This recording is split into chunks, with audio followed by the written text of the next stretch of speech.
শুভেচ্ছা, আমন্ত্রণ 23 জনপদ লাইভে। সঙ্গে আছি আমি ইশরাত জাহান মনি। জুলাই আগস্টের মানবতা বিরোধী অপরাধের মামলায় সাবেক প্রধানমন্ত্রী শেখ হাসিনা ও সাবেক স্বরাষ্ট্রমন্ত্রী আসাদুজ্জামান খান কামালের বিরুদ্ধে পঞ্চম দিনের সাক্ষ্য গ্রহণ আজ। এরই মধ্যে আদালতে হাজির করা হয়েছে আসামি থেকে রাজসাক্ষী হওয়া সাবেক আইজিপি আব্দুল্লাহ আল মামুনকে। এ বিষয়ে আরও জানাতে আন্তর্জাতিক অপরাধ ট্রাইব্যুনাল থেকে সরাসরি যুক্ত হচ্ছেন সহকর্মী সাবরিনা মজুমদার। সাবরিনা, পঞ্চম দিনের শুনানি শুরু হয়েছে কিনা এবং আজ কতজনের সাক্ষ্য নেওয়া হতে পারে, বিস্তারিত জানাবেন।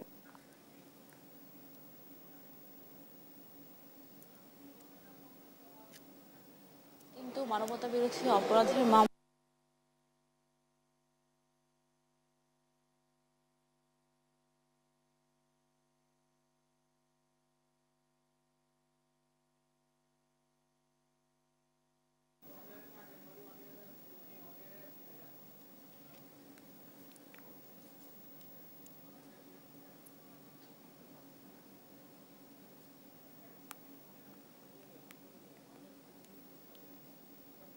সাক্ষ্য দিবেন এবং এই সাক্ষ্যতে আসলে তারাই আসছেন যারা হচ্ছে জুলাই আগস্ট গণহত্যার সময় আসলে বিভিন্নভাবে আহত হয়েছেন এবং যারা সচক্ষে প্রত্যক্ষদর্শী ছিলেন, যারা দেখতে পেয়েছেন যে কিভাবে আসলে পুলিশ আইন শৃঙ্খলা বাহিনী আসলে যে ছাত্র জনতার উপর আসলে আন্দোলন দমনের জন্য আসলে গুলি চালায়, সেগুলোই কিন্তু আসলে প্রেক্ষাপটে উঠে আসে। তবে একটা যদি বিষয় জানিয়ে দিতে চাই যে প্রথম দিন থেকেই কিন্তু আমরা বিভিন্ন মামলার যে গভীরে যে আবু সাইদ হত্যা মামলা আসলে কিভাবে হয়েছে সেটি আমরা জানতে পেরেছি।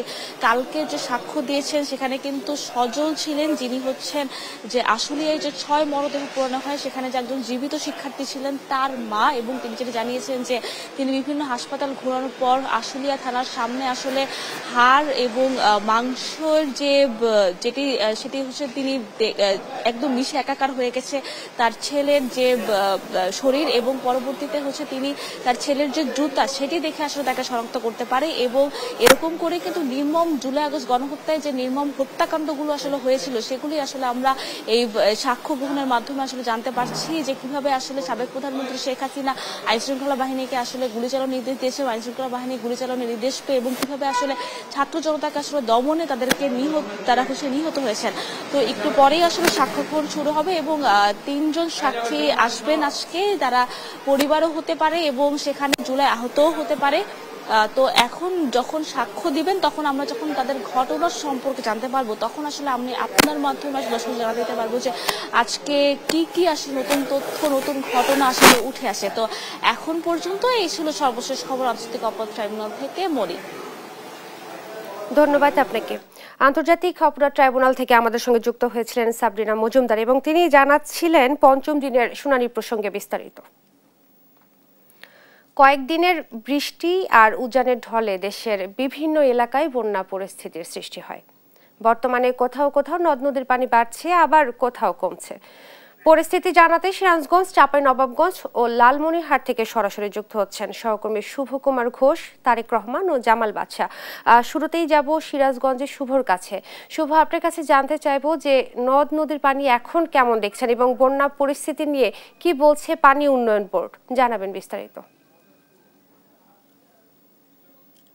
আসলে যমুনার পানি কমতে শুরু করেছে, তবে কমতে শুরু করলেও কিন্তু যমুনা সংলগ্ন যে এলাকাগুলো আছে সেই এলাকাগুলো কিন্তু আগেই প্লাবিত হয়েছিল। ফলে সেই এলাকাগুলো কিন্তু আমরা সরেজমিন ঘুরে দেখছি যে কিছু মানুষ কিন্তু আসলে পানিবন্দী হওয়ার মতো অবস্থায় পড়েছে। তাদের যে বাড়িঘর থেকে বের হওয়ার মতো অবস্থা নেই, তারা কিন্তু পানিতে আটকা পড়ছেন এমনটা বলছেন। আমরা যে এলাকাটায় আছি এই মুহূর্তে দেখতে পাচ্ছেন, এটা সিরাজগঞ্জ সদরের ক্রসবার 2 এলাকা। এই এলাকায় কিন্তু যে বাড়িঘরগুলো আছে এই বাড়িঘরগুলোর কিন্তু আসলে একদম এরা নদী যমুনার সংলগ্ন এলাকা, যার ফলে কিন্তু যমুনা প্লাবিত হয়ে যখন উপরের দিকে পানি উঠে আসলেই কিন্তু এই এলাকাগুলো প্লাবিত হয়। ফলে তারা কিন্তু এই এলাকাগুলোতে আটকা পড়েছে।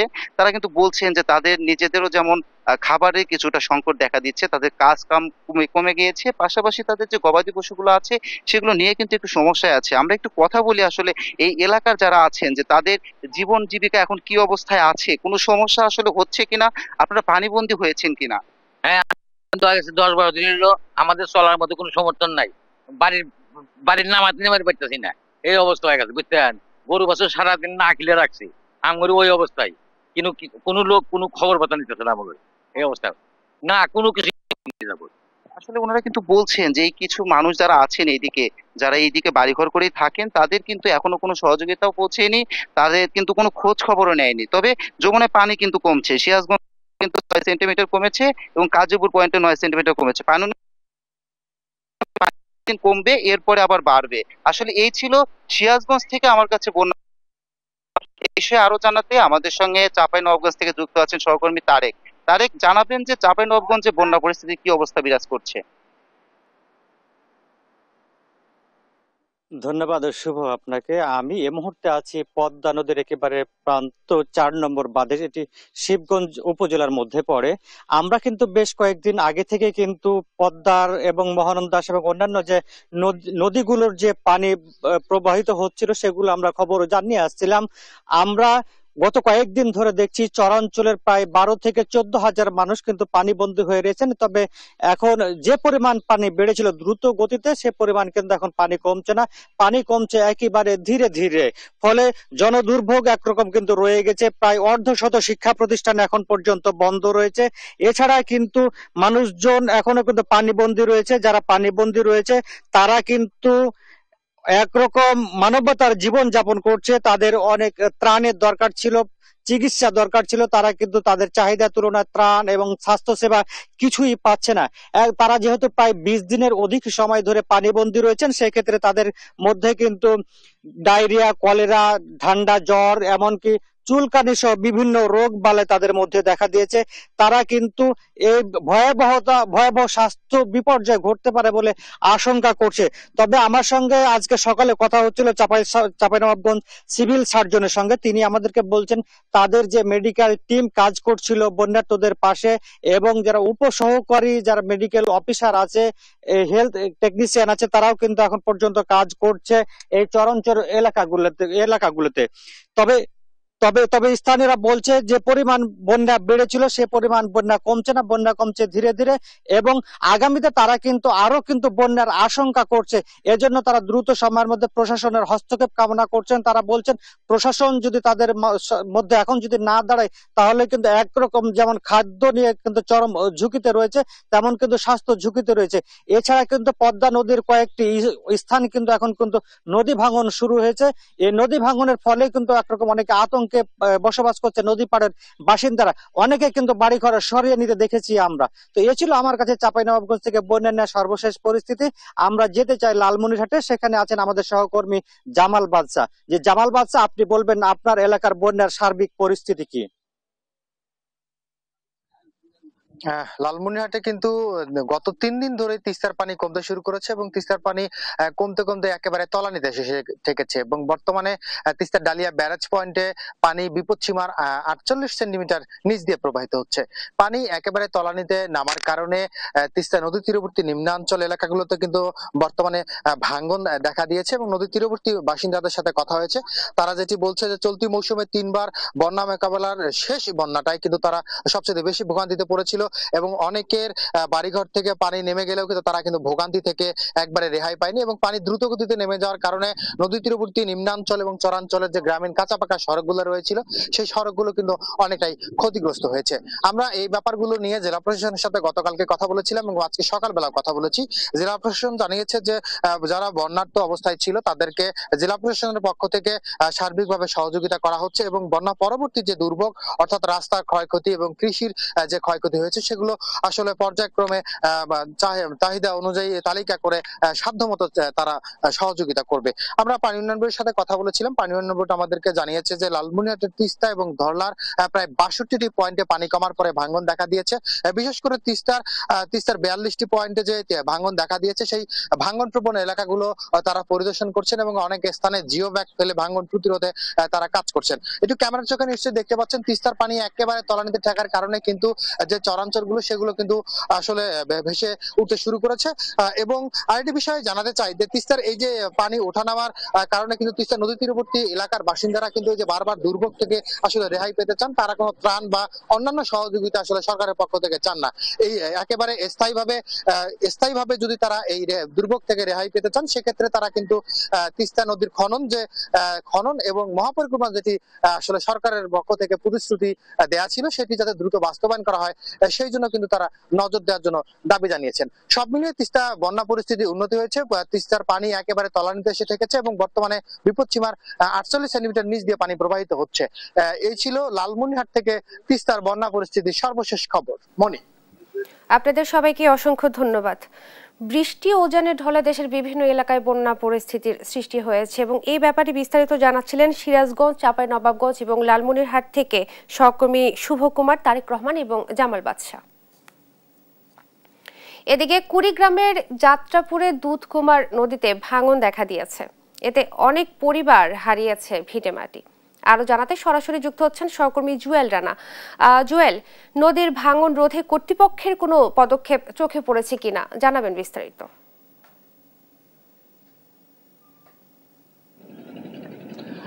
ঠিক গত 4 দিন আগে কিন্তু দুধকুমার নদের পানি বিপদসীমার উপর দিয়ে আসলে প্রবাহিত হয়, পরে অন্যান্য যে নদ নদীর পানি সেগুলো কিন্তু আসলে বৃদ্ধি অব্যাহত থাকে। পরে কিন্তু একদিন পরেই এই প্রধান যে নদ নদীগুলো রয়েছে তিস্তা, ব্রহ্মপুত্র, ধরলা এবং দুধকুমার, আবার সেই নদীগুলোর পানি কিন্তু কমতে শুরু করে। এই পানি কমার ফলে কিন্তু এই প্রধান 4 নদীর অববাহিকায় কিন্তু তীব্র আকার ধারণ করে ভাঙন। আমরা খোঁজ নিয়েছি, প্রায় 32টি পয়েন্টে কিন্তু ভাঙন দেখা দিয়েছে। ইতিমধ্যে কিন্তু পানি উন্নয়ন বোর্ড প্রায় 25টি পয়েন্টে আসলে জরুরি ভিত্তিতে বালু ভর্তি যে জিও ব্যাগ সেটি কিন্তু ফেলে ভাঙন রোধের চেষ্টা করছে। এছাড়াও 60টি পয়েন্টে এখন পর্যন্ত কিন্তু আসলে কোনো প্রকার আসলে কাজ করা হয়নি, ফলে কিন্তু সে এলাকার মানুষ আসলে আতঙ্কিত হয়ে পড়েছে এবং অনেক পরিবার আসলে ভিটেমাটি হারাচ্ছে। এছাড়াও যারা আসলে হুমকিতে রয়েছে তারা কিন্তু তাদের যে বাড়িঘর এবং গাছপালা সেগুলো কিন্তু কেটে নিচ্ছে। আমি যে এলাকাটিতে রয়েছে এটি কুড়িগ্রাম সদর উপজেলার যাত্রাপুর ইউনিয়নের বানিয়াপাড়া এলাকা। এখানে ঠিক কয়েকদিন আগে কিন্তু অনেক বাড়িঘর ছিল, সেটি কিন্তু এই গত 2 দিনে আসলে কিন্তু ভেঙে গেছে এবং অনেকে কিন্তু এখানকার মানুষ যারা রয়েছে তারা কিন্তু বিভিন্ন এলাকায় যে আশ্রয় নিয়ে কোনো রকমে মানবতার দিন যাপন করছে। এছাড়াও আপনাকে আরেকটি তথ্য জানিয়ে রাখি, এই এলাকাটির পাশে কিন্তু একটি ঐতিহ্যবাহী হাট রয়েছে যেটি যাত্রাপুর হাট। সেখান থেকে কিন্তু সরকার প্রতি বছর কোটি টাকা রাজস্ব পায়। তা এখানকার মানুষের একটাই দাবি, যদি এখানে স্থায়ীভাবে আসলে ভাঙন রোধের ব্যবস্থা না নেওয়া হয় সেক্ষেত্রে কিন্তু এই যাত্রাপুর হাট, সেখানে একটি বিজিবি ক্যাম্প রয়েছে এবং স্কুল রয়েছে, এগুলো কিন্তু আসলে ঝুঁকিতে পড়বে। এছাড়াও এই গত 2 দিনে আসলে যে বন্যা পরিস্থিতির সৃষ্টি হয়েছিল কুড়িগ্রামে, সে সময় কিন্তু প্রায় 714 হেক্টর জমির বিভিন্ন ফসল আসলে পানিতে তলিয়ে গেছে। আমি কৃষি বিভাগের সঙ্গে কথা বলেছি, কৃষি বিভাগ বলছে যে তারা মাঠ পর্যায়ে আসলে কাজ করছে, কেমন ক্ষতি হয়েছে তারা নিরূপণ করছে। তারা বলছেন যে ক্ষয়ক্ষতির পরিমাণ আসলে পরে জানাতে পারবে। ইসরাত, এই ছিল নদী ভাঙনের সর্বশেষ পরিস্থিতি। ধন্যবাদ আপনাকে। কুড়িগ্রাম ঢাকা বিশ্ববিদ্যালয় কেন্দ্রীয় ছাত্র সংসদ ডাকসু নির্বাচনে মনোনয়নপত্র জমার শেষ দিনে আজ। এখনো মনোনয়ন জমা দেয়নি ছাত্রদল, ছাত্র শিবির সহ বিভিন্ন সংগঠন। ডাকসু নির্বাচনের খবর জানাতে সরাসরি যুক্ত হচ্ছেন সহকর্মী আলিমুজ্জামান সাফওয়ান। মনোনয়নপত্র জমার তো শেষ দিন আজ, কে কে আসছেন আজ বিস্তারিত জানাবেন। মনি, এই মুহূর্তে আমি ঢাকা বিশ্ববিদ্যালয়ে রয়েছি এবং আজকে জানেন যে ঢাকা বিশ্ববিদ্যালয় ছাত্র সংসদ ডাকসু নির্বাচনের মনোনয়নপত্র সংগ্রহের আজকে শেষ দিন এবং আপনারা যেটি বলছিলেন যে এখন পর্যন্ত মূল যেই ছাত্র যে সংগঠনগুলো রয়েছে, ছাত্রদল, ছাত্র শিবির, গণতান্ত্রিক ছাত্র সংসদ এবং বাম জোট যদি বলি আমরা, তারা কিন্তু কেউ এখন পর্যন্ত মনোনয়ন সংগ্রহ করেনি। তবে গণমাধ্যমে পাঠানো একটি তথ্যে আমরা জানতে পেরেছি যে কিছুক্ষণের মধ্যেই কিন্তু বাংলাদেশ ছাত্র শিবির তারা এই সিলেট ভবনে আসবেন এবং এখানে যে চিফ রিটার্নিং অফিসারের যে কার্যালয় রয়েছে সেখান থেকে তারা মনোনয়ন সংগ্রহ করবে। এবং ছাত্র শিবিরের পরে আমরা যে তথ্যটি পেয়েছি, আজকে দুপুর 12টার কিছু পরে বাংলাদেশ জাতীয়তাবাদী ছাত্র দল যারা রয়েছেন তারা আজকে মনোনয়নপত্র সংগ্রহ করবেন এবং প্রতিদিনের ন্যায় আজকেও কিন্তু সকাল 10টা থেকে এই সিলেট ভবনে ডাকসুর যে অস্থায়ী নির্বাচনী কার্যালয় রয়েছে, চিফ রিটার্নিং অফিসারের যে কার্যালয়, সেখান থেকে কিন্তু মনোনয়নপত্র বিক্রি বা ফর্ম যে সংগ্রহ সেটির কার্যক্রম শুরু হয়েছে এবং এটি চলবে আজকে দুপুর 4টা পর্যন্ত। এবং আজকে যেহেতু মনোনয়নপত্র সংগ্রহের শেষ দিন এবং মূল যে ছাত্র সংগঠনগুলো রয়েছে তারা যেহেতু এখনো আসলে মনোনয়নপত্র সংগ্রহ করেনি, তারা আজকেই সবাই একসাথে সংগ্রহ করার কথা রয়েছে এবং আগামীকাল কিন্তু মনোনয়নপত্র জমা দেওয়ারও শেষ দিন। তো আজকে সকাল 10টা থেকে সকাল 11টা পর্যন্ত 1 ঘন্টায় আমরা জানতে চেয়েছিলাম চিফ রিটার্নিং অফিসারের কাছে যে কতটি মনোনয়নপত্র এখন পর্যন্ত ছাত্ররা সংগ্রহ করেছে। তো তিনি যেমনটি বলেছেন যে ডাকসুর যেই কেন্দ্রীয় যেটি রয়েছে সেখানে সংগ্রহ করেছেন এখন পর্যন্ত 15 জন। তবে কতজন এখন পর্যন্ত মনোনয়ন আজকে জমা দিয়েছে সেই তথ্যটি তিনি আমাদেরকে এখনো নিশ্চিত করে আসলে বলতে পারেনি, এবং তিনি যেটি বলছেন যে আজকে যেহেতু আজকে শেষ দিন মনোনয়নপত্র সংগ্রহের, প্রতি ঘন্টায় কিন্তু তিনি গণমাধ্যমে আসলে জানিয়ে দিবেন যে আসলে কি পরিমাণ মনোনয়নপত্র আজকে শেষ দিনে কিন্তু সংগ্রহ করছেন ছাত্ররা। তো আমরা এখন অপেক্ষায় রয়েছি যে মূল যে ছাত্র সংগঠনগুলো রয়েছে বা যারা জোট করেছে বা যাদের আসলে প্যানেল ঘোষণা করার কথা তারা কখন নাগাদ আসলে আসবে। তো সর্বশেষ আমরা যেটি জানতে পেরেছি যে ছাত্র শিবিরই আসলে প্রথমে মনোনয়নপত্র সংগ্রহ করতে আসবে। তো মনি, আমার কাছে ঢাকা বিশ্ববিদ্যালয় সিনেট ভবন থেকে এই ছিল সর্বশেষ খবর। ধন্যবাদ আপনাকে। ডাকসু নির্বাচনে মনোনয়নপত্র জমার শেষ দিনের বিস্তারিত জানাচ্ছিলেন সহকর্মী আলিমুজ্জামান সাফওয়ান। জাহাঙ্গীরনগর বিশ্ববিদ্যালয়ে আজ থেকে শুরু হচ্ছে ছাত্র সংসদ নির্বাচনের মনোনয়নপত্র বিক্রি। এ নিয়ে জানাতে সরাসরি যোগ দিচ্ছেন সহকর্মী দেওয়ান ইমন।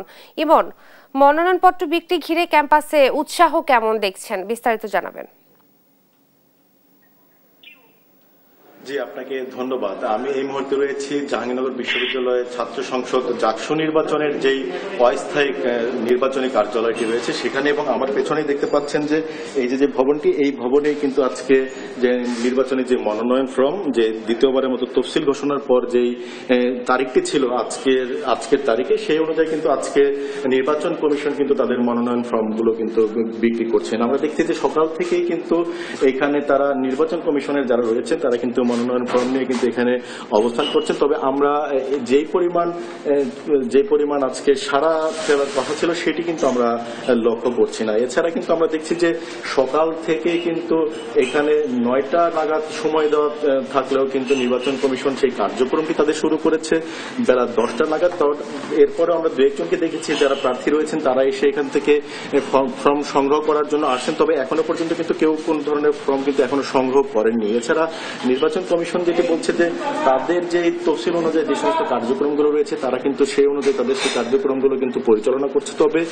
তবে প্রার্থী যারা রয়েছে তাদের কিছু অভিযোগ রয়েছে, যে শঙ্কা রয়েছে, যে যেমন গতকাল নাগাদ তারা কিন্তু সেই যে তাদের যেই নির্বাচনের যেই চূড়ান্ত ভোটার তালিকা সেটি কিন্তু তারা সংগ্রহ করেছেন, তবে সেই সংগ্রহে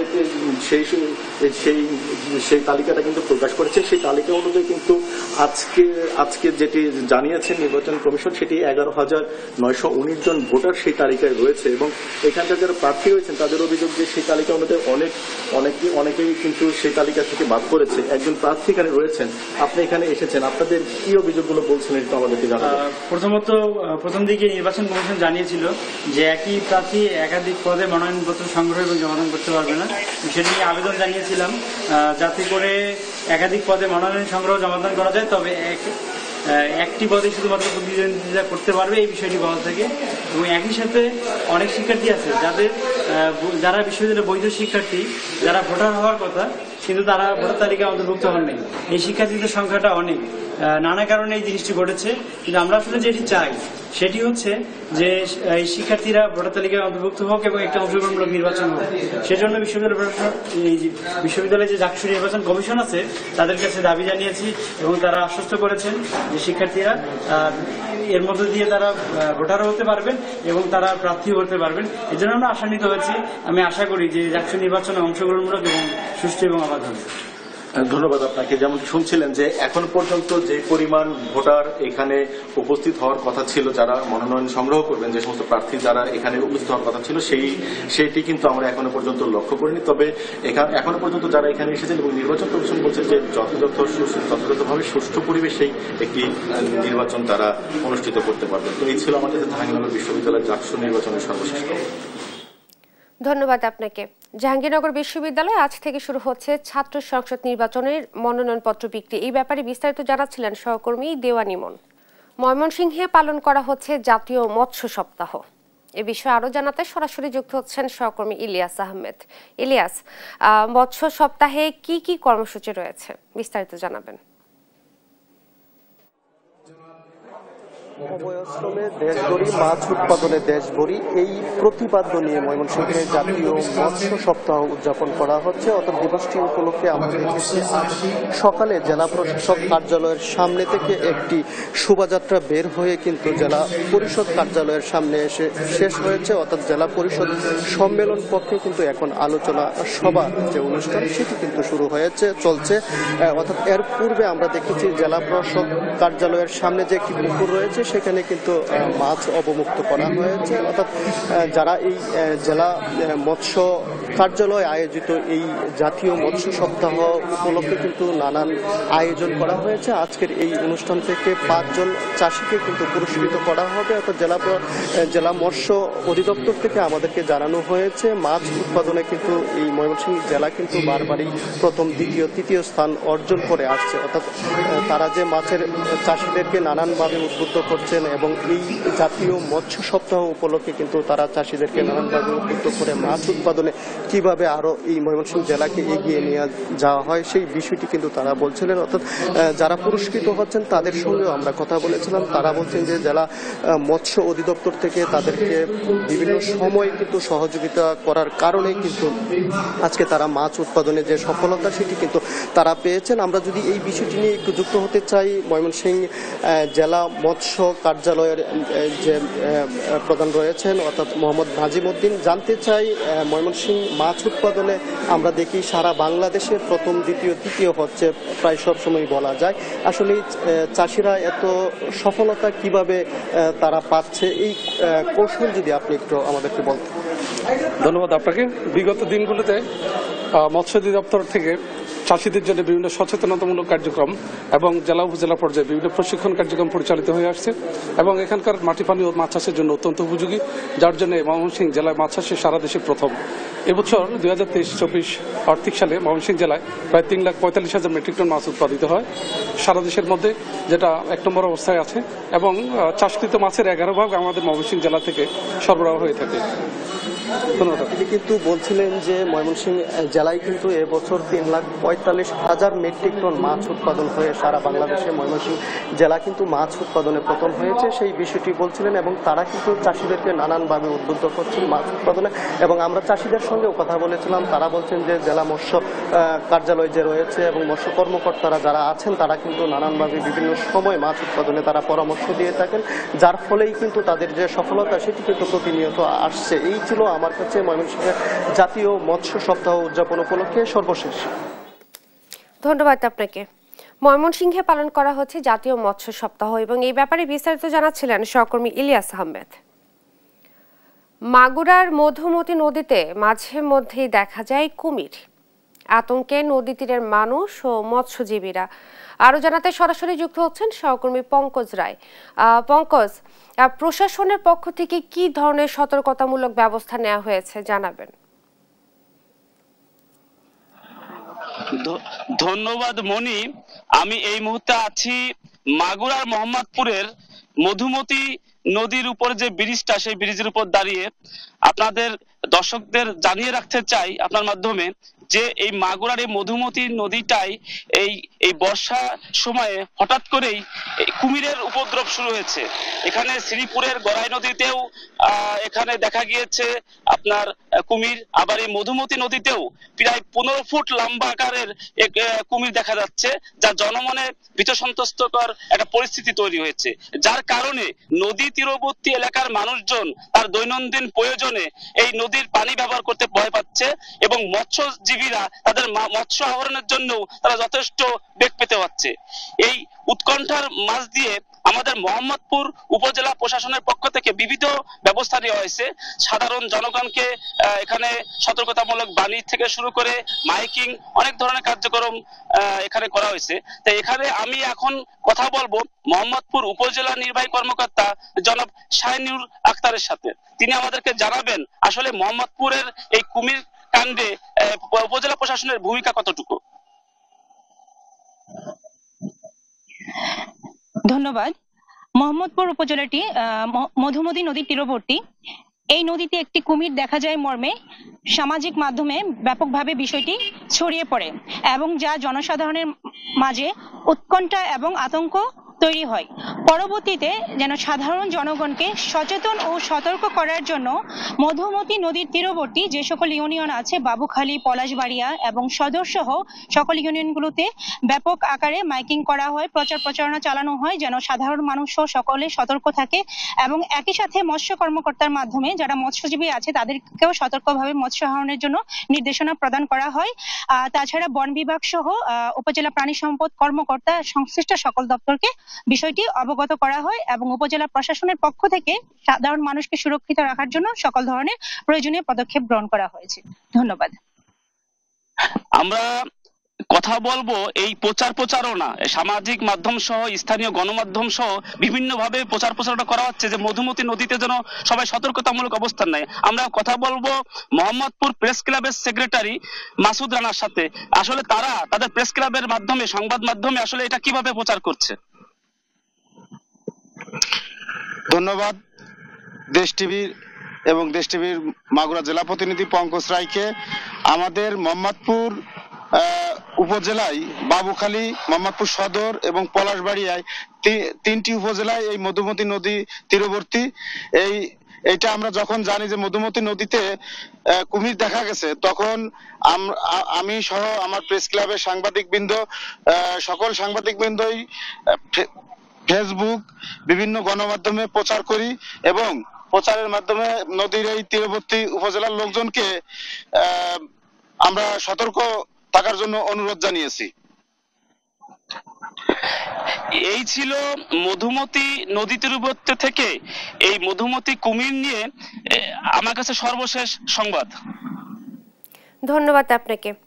মাগুরার মধুমতি নদীতে হঠাৎ করেই কুমিরের উপদ্রব বেড়েছে এবং আতঙ্কে এলাকাবাসী। এ ব্যাপারে বিস্তারিত জানাচ্ছিলেন সহকর্মী পঙ্কজ রায়। ফেনী শহরের বেশিরভাগ সড়কের অবস্থা খারাপ, খানাখন্দের কারণে যাতায়াতে ভোগান্তি পোহাতে হচ্ছে।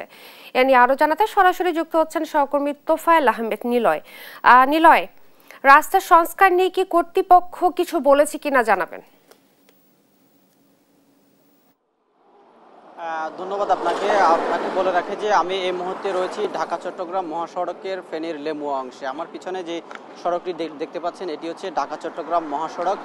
এই সড়কের অধিকাংশ জায়গায় আমরা দেখেছিলাম যে আসলে গত কয়েকদিনে যে টানা বর্ষণ হয়েছিল, বর্ষণের ফলে কিন্তু সড়কের বেশ কিছু জায়গায় কিন্তু খানাখন্দে কিন্তু ছিল। ইতিমধ্যে খানাখন্দগুলোকে সড়ক বিভাগ কিছুটা জোড়াতালি দিয়েছে তারা। এখানকার চালক, পরিবহন শ্রমিক যারা রয়েছে তারা বলছে যে আসলে ফেনীর যে 31 কিলোমিটার ঢাকা চট্টগ্রাম মহাসড়ক অংশ রয়েছে তার অধিকাংশ এলাকায় কিন্তু এখনো খানাখন্দ রয়েছে, যেগুলো জোড়াতালি দিয়ে সড়ক বিভাগ মেরামত করেছে। এরপরেও কিন্তু চালকদের যে সকল গাড়িগুলো রয়েছে তারা কিন্তু অতিরিক্ত গতি দিয়ে যখন চালায় তখন তারা নানান ধরনের তাদের গাড়ির যে সরঞ্জামগুলো রয়েছে, যন্ত্রপাতিগুলো রয়েছে সেগুলো অকেজো হয় এবং কি নষ্ট হয় বলে তারা বলছে। তবে আমরা দেখেছিলাম যে এখানকার চালকরা তারা আরও অভিযোগ করছে যে দীর্ঘদিন যাবৎ যে এই সড়কটি যেহেতু জাতীয় মহাসড়ক, এই মহাসড়কটি আসলে কোথাও কোনো ধরনের যে গর্ত বা যে খানাখন্দ যেগুলো রয়েছে সেগুলো দ্রুত সময়ের মধ্যে মেরামত করার কথা থাকলেও কিন্তু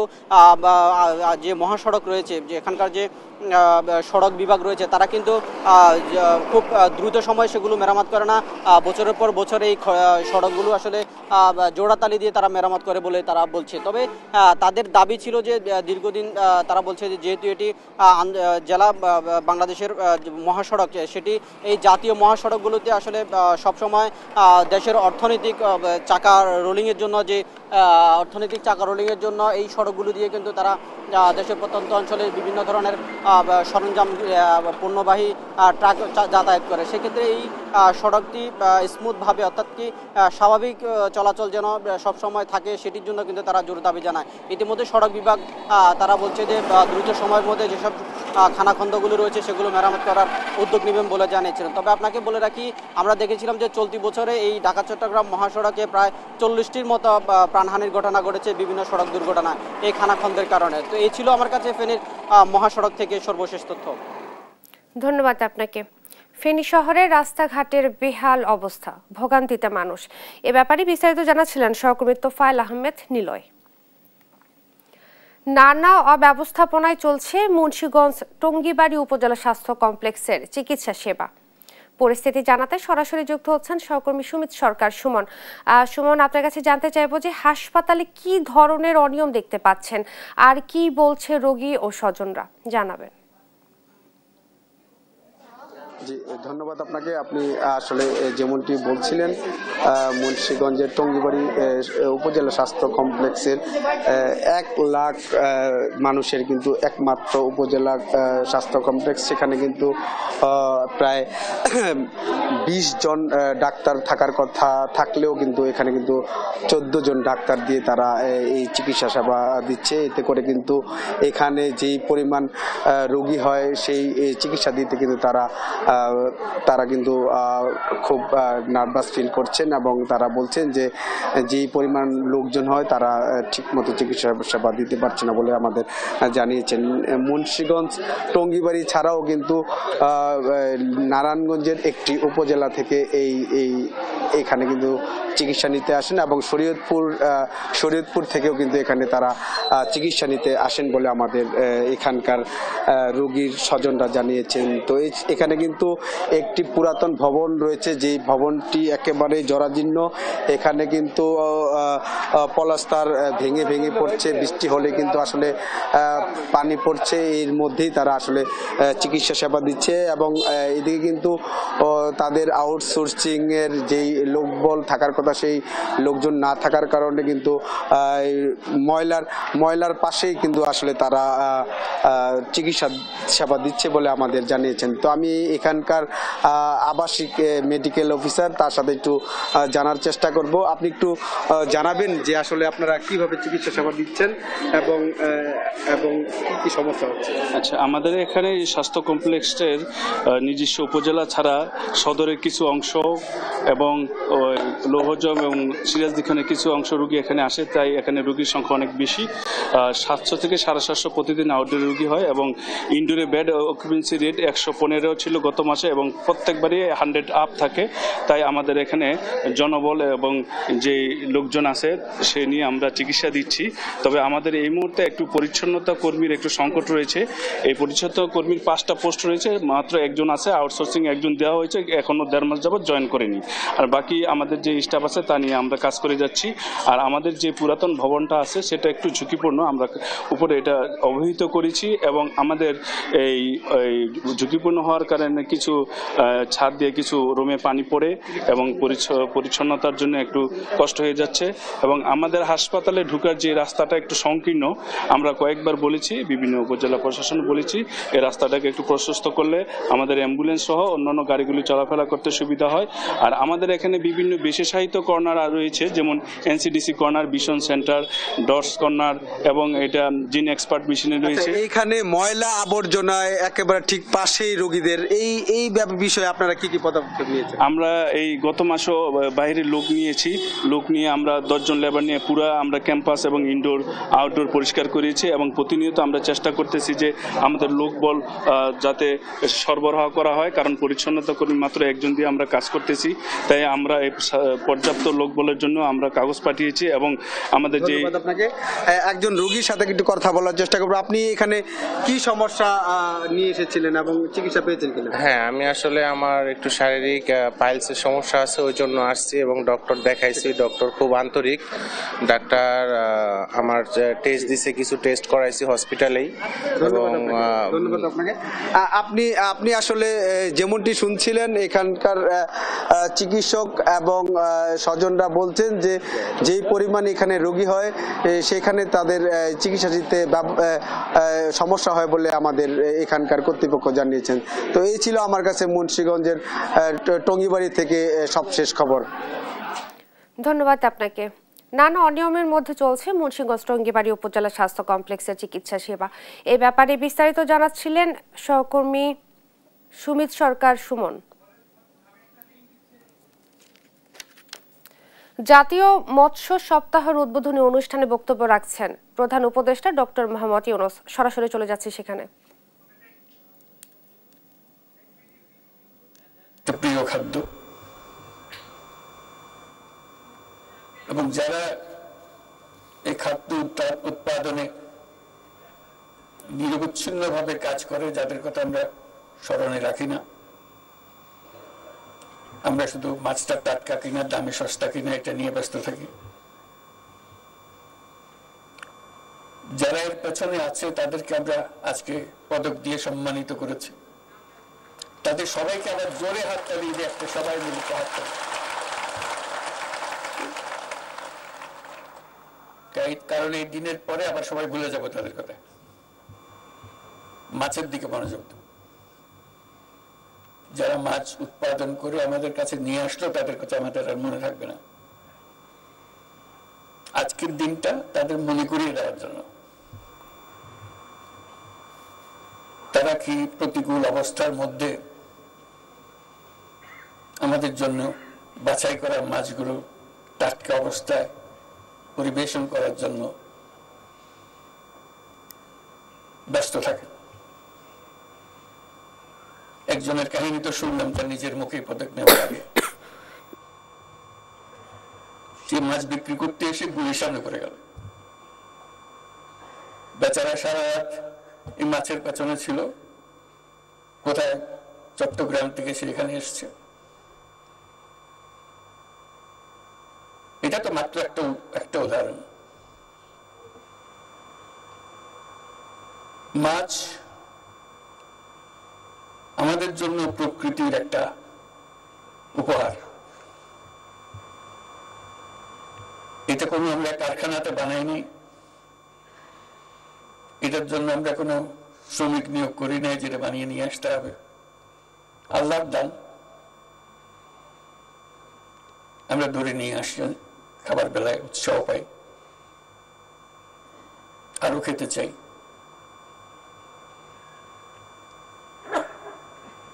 যেটা ফরিদা খুব সুন্দরভাবে বলল, এই প্রকৃতির অবদানের কথা, তার প্রতি আমাদের সদয় হওয়ার তো কথাই উঠে না। তার প্রতি আমরা অত্যন্ত নির্মম, নির্দয়।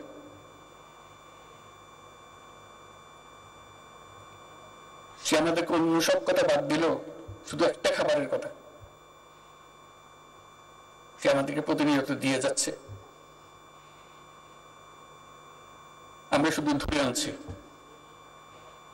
পরিবেশন করছি।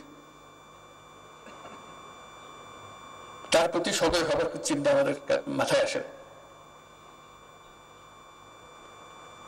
আমরা মাছের কথা বলি, আজকে মৎস্য সপ্তাহ উদযাপন করব, অবশ্যই উদযাপন করব। এত বড় একটা আনন্দের দিন, যারা এর পেছনে আছে তাদের প্রতি আমরা কৃতজ্ঞতা প্রকাশ করব। কিন্তু যে প্রকৃতি আমাদের কাছে এটা এনে দিল, তার প্রতি সদয় হবার কথাটা আমাদের কাছে চিন্তা করতে হবে। এটাই আমার কাছে মনে হয় সবচেয়ে গুরুত্বপূর্ণ বিষয়। কারণ আমরা এত নির্দয় হচ্ছি, অন্যান্য জিনিসের সঙ্গে মাছও বোধহয় আমাদের কপাল থেকে ছুটে যাবে। দুনিয়ার বর্জ্য সব আমরা পানির মধ্যে, যা কিছু আছে আমাদের, যা সব কাজ পানির দিকে দিয়ে দিচ্ছি।